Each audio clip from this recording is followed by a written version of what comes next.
വാടാനപ്പള്ളി ഗണേശമംഗലം കുന്നത്ത് ശ്രീ ഭദ്രകാളി ഗുരുമുത്തപ്പൻ വിഷുമായ ക്ഷേത്രത്തിലെ തോറ്റംപാട്ട് മഹോത്സവം ഭക്തി നിർഭരമായി.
ബുധനാഴ്ച രാവിലെ നിർമ്മാല്യ ദർശനം, ഗണപതി ഹോമം, വിശേഷാൽ പൂജകൾ എന്നിവ നടന്നു.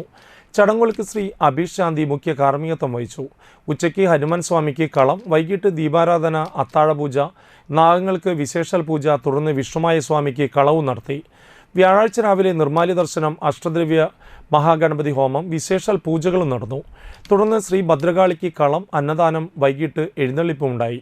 ദീപാരാധനയ്ക്ക് ശേഷം വർണ്ണമഴ, പറനിറയ്ക്കൽ, അത്താഴപൂജ, തുടർന്ന് ഭദ്രകാളിക്ക് രൂപക്കളവും നടത്തി.